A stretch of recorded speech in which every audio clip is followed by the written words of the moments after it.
What's going on, YouTube? Welcome back to another video. Just another quick kind of I'm in my van.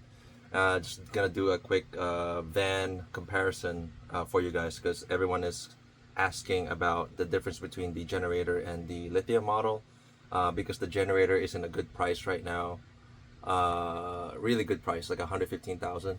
So let's talk about that. There are two different lithium battery vans out there for the Entegra launch slash Jayco terrain. So I think the older model had a 210 amp hour 48 volt system, but the new one, I just looked it up, had 165 amp hour 48 volt system. So it's a lesser power van. So I don't know about the pricing when it comes to that, but usually the lithium vans are more expensive than the generator model. So my generator model is a 230 amp hour AGM battery van with the generator, which is an Onan 2500 propane generator. So in terms of like power levels, comparing them, the generator is the least power because it's like 2,000 kilowatt hours versus I think if I'm doing my math correctly, 165 times 48 is like around 9, and the other one's like 10 or 11 kilowatt hour. So the price difference also is going to show. So the generator is the cheapest, and then I don't know about the pricing now for the 165 amp hour. That's kind of weird, 165.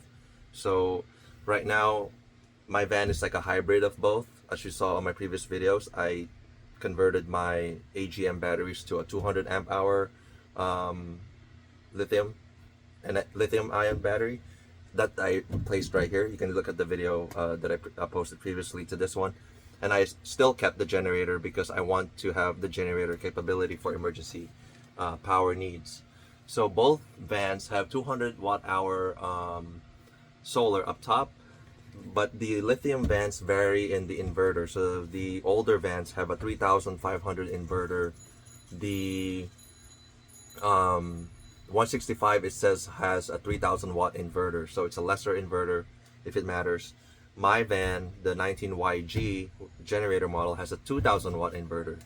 So in terms of like, if you're gonna review like your use case, cheaper van, 2000 watt inverter, what do you really need to power in your van that needs 3000 watts or 3500 watts? So the advantage I see for the lithium vans is, since it has a 48 volt system, it has a 48 volt AC actually. My AC is a 110 volt AC unit, so it's not very efficient. I can only run this, I think, for like 2 hours. But on a 48 volt AC with a 48 volt battery system, you can probably run that for 6 hours plus. I think sometimes people say 8. If you're parked like in heavy solar power, like in the desert, you're having solar, wattage generated, you can run that for like a long time. 48 volts AC is very efficient. But for me, I only have a 200 watt solar. It's not good. It's basically trickle charging it, and then if I run the AC, it's too much draw for the 200 amp hour for that kind of AC. So that's kind of like one of the things that I want to change later, is replace my AC with maybe a 12 volt DC instead of a 110 AC. Maybe it's a little bit nicer. I don't know, but I don't know what the plan is. But right now my van is 12 volt system. So that's really a quick and dirty comparison there. It really boils down to your use case. I've camped in this van so many times, and my generator usage is not heavy. I only have 2 hours of total generator use.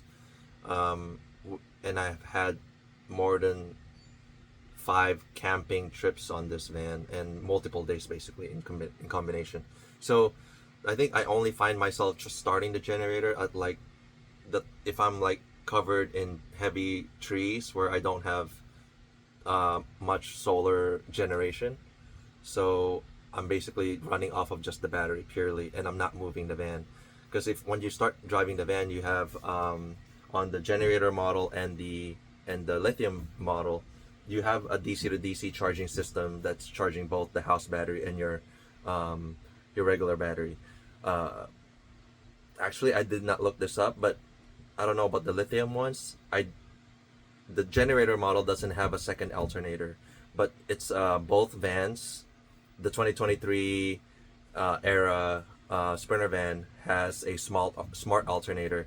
It produces 50 amps. It's capable of 50 amps, 700 watts charging. So it would charge your battery really, really quickly when you're driving anyway. So keeping it at around 165, 200 amp hours, you can when you drive on both of these vans, you can charge your battery in like 30 minutes, and you would be like good to go. So yeah, so I mean, like I said, this is gonna be a super short video because it's a quick comparison. There's not much meat for me to say that will, you know, make one better than the other, because it's a use case dependent.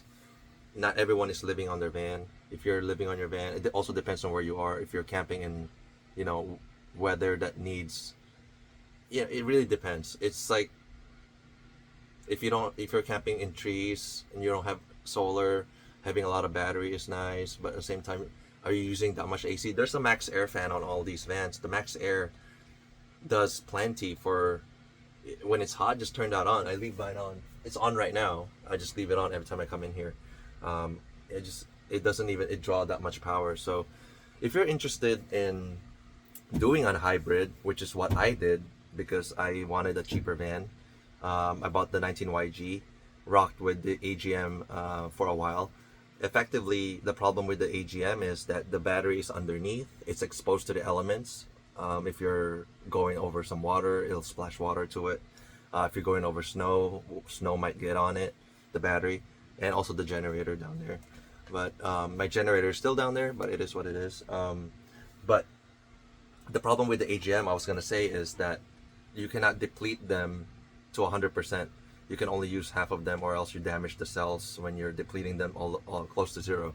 Lithium batteries can go close to zero or zero, and you can charge them back up. So you have full amp hour that's listed, you know, on the spec. So right now I have 200 amp hours in here. I have full 200 amp hours. And if you look at the build that I did, I added a Victron Smart Shunt in here. So now I can see the time remaining of how much basically the van can stay idle without, you know, moving, or per, you know, specific use. You know, for example, I turn on the lights, I turn on the thing, I use the stuff. The Victron Smart Shunt will tell me in real time, like how much time left do I have in the van doing what I'm doing. So, which is really nice addition. I also added the Victron DC to DC charger, which is a 50 amp 700 watt charger. So when I'm driving, it just, because before it used a BIM, battery isolator manager or something like that. It's basically it's just a pass through. It's literally a pass through. Two battery banks are connected. So when the chassis battery is charging, it's passing charge to the house battery, just unregulated, you know, it's whatever. But the Victron is specifically controlling 50 amps of charging going directly to the so basically it I guess it has two kind of like systems. It charges the chassis, lets the chassis battery charge, and then it's going to divert full power to the house battery when it's ready to charge and stuff like that. So it's just really smart, and you can monitor it on the app as well. Those two things are just like quality of life change. And yeah, so watch that video if you're interested in, you know, saving some money. Get the 19YG van for like 115. Spend a little bit of money on the electrical, and I think you're still coming out cheaper than buying the lithium van. So, and you have a generator if you prefer having a generator as a plan B, last resort type of power system. And then you have your shore power, you know, and yeah. So I think going with the 19YG gives you more money on the pocket to use for something else. And maybe the AGM works for you and you don't care about the lithium stuff at all. Then you just save a lot of money buying the generator model versus the lithium model in the first place. So yeah, 10 minutes. I think I hit the mark. Pretty good. Pretty cool. If you have any questions, let me know in the comments. Maybe I missed something. So yeah, thank you guys for watching. I'll see you guys on the next one.